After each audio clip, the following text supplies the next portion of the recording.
My name is Debbie Elkins, and this is my lifeguard story.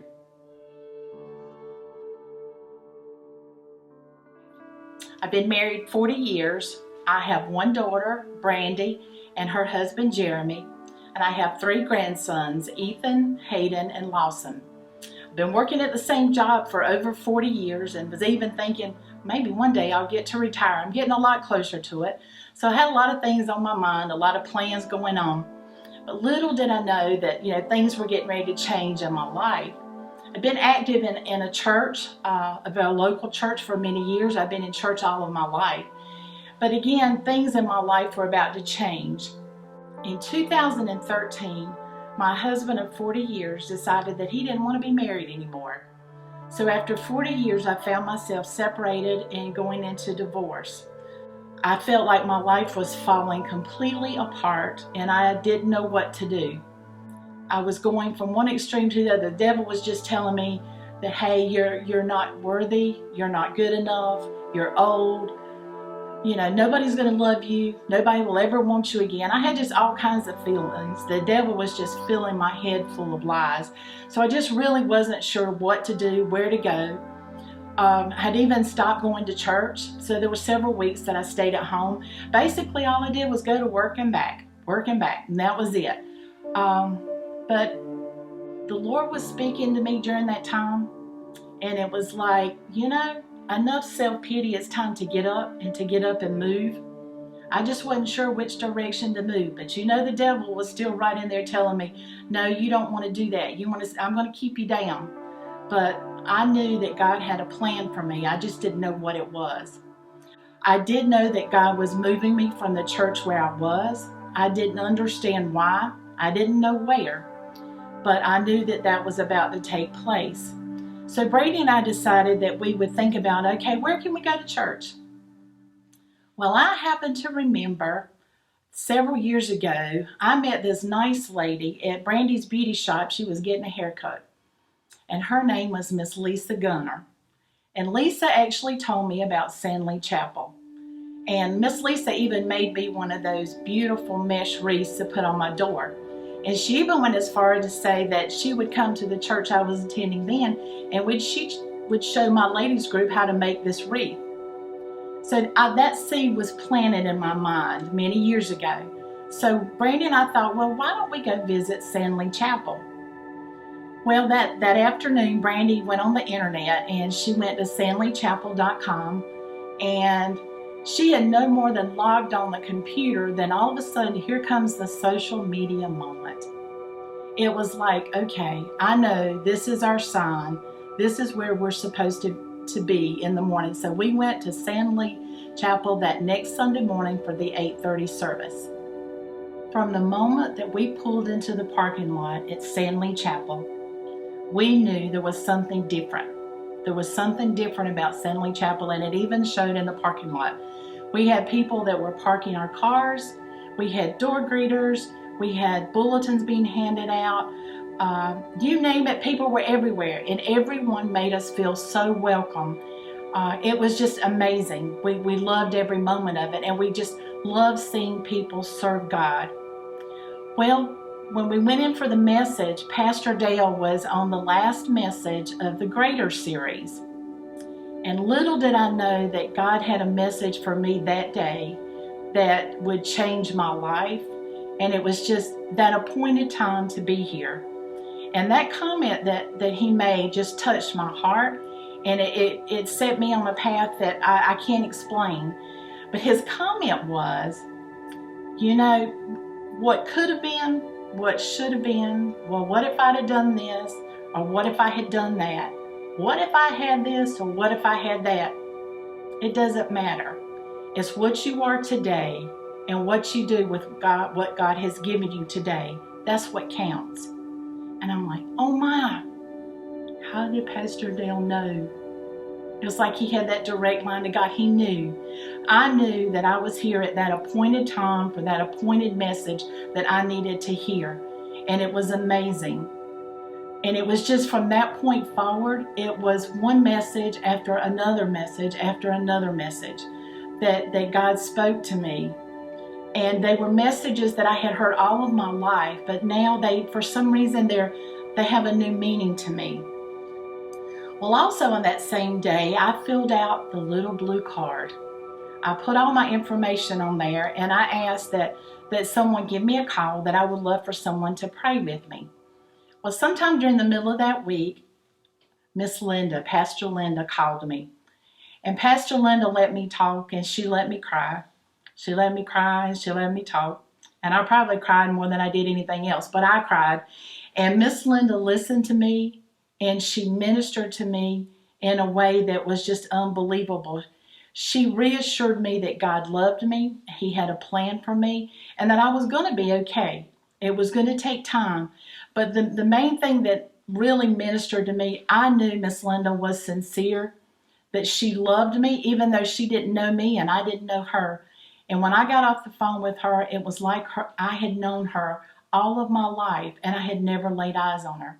So again, it was amazing, the ministry and how God was using her to work to help me in my moment of need and when I was hurting the most. The praise and worship was just awesome. The music that is here is just unbelievable. I come from an old-timey Baptist church, so definitely the music was very different, but it ministered to me in a way that I needed to hear. And two of my favorite songs were Do Not Be Afraid and I Need You. And Lord knew that I needed Him every hour, and He knew I was afraid. So those songs really lifted me up. They filled my heart. And let's say I was filled with the Holy Spirit before the service ever started going through praise and worship. So just a ministry that is valuable to the church. Then it took me a little while, but then I became active and wanted to connect with a group. So I joined the Mashburn group, which is now the Gibson group. And I can honestly tell you that was the best thing that I ever did. I was ministered to in a way that was unbelievable. They became part of my family. They accepted me in. They loved on me. They lifted me up. They were there for me all the time. And it was just a wonderful, wonderful feeling to have them there supporting me. And through their ministry, they have helped me to grow and to hopefully can minister to others in the future. Then I knew after a little more time that, I needed to get up. I needed to serve. There were more things to be done, and God was telling me that I needed to serve. So I've now joined the Connect team. What an awesome team to do God with. And I hope that I can minister to new people and make them feel welcome when they come on to this location, that know they're welcome and they're loved, just the way I felt that first day that I came on to the grounds of San Lee Chapel. Now I can look back over the past year and a half since 2013 on things that have happened in my life and how God has been with me all along and how He's loved me. The devil continually tried to put those doubts in my mind, but I know God was with me, and He has been unfolding a plan in my life. The devil told me that I was very impatient. I wanted to know the plan, probably wanted to have a little bit of control of the plan, but I didn't know what the plan was. I couldn't see that final picture, and I had to give it to God. God, you're in control, and God's timing is perfect timing. He's never early, and He's never late. God placed so many people in my life during this time that they were just right on time. And I know it was Him that placed them there.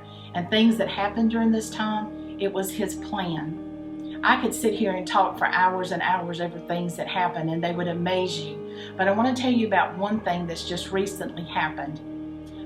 In March of 2013, my father passed away.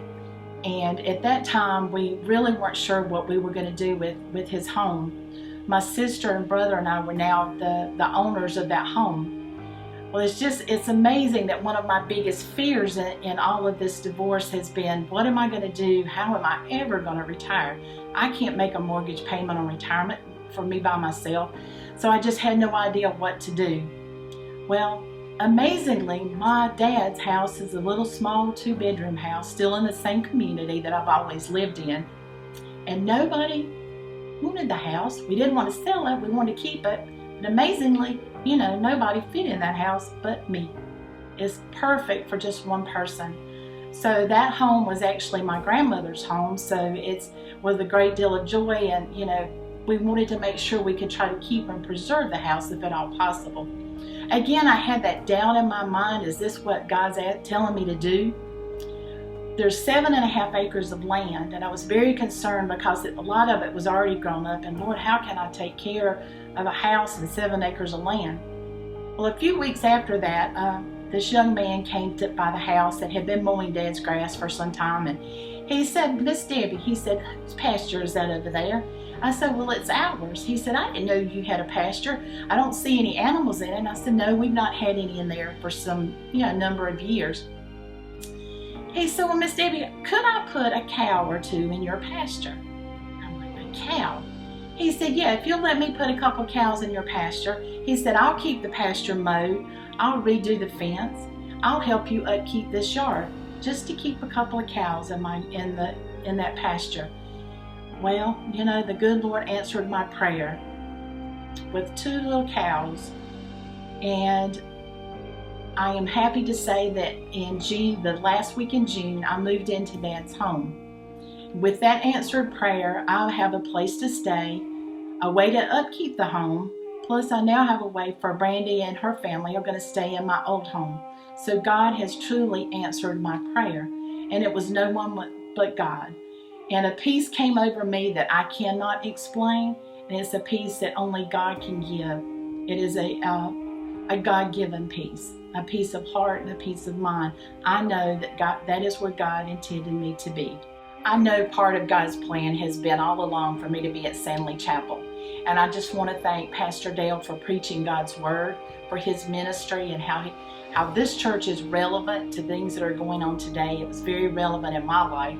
Thank you for all the ministries, all the teams that serve, everything from the parking lot to the bulletins, to you name it. Everyone is an awesome ministry, and I am so glad to be part of it. I'm glad to be doing life at Sandley Chapel in 2014. It's been a tremendous ministry to me, and through Sandley Chapel, God has renewed my heart. He has set me back on a path and a journey that I know that He has great things in store for me, and that He is going to take care of me, and He does love me. And again, I thank you, and I want to thank my special lifeguard, Miss Lisa Gunner.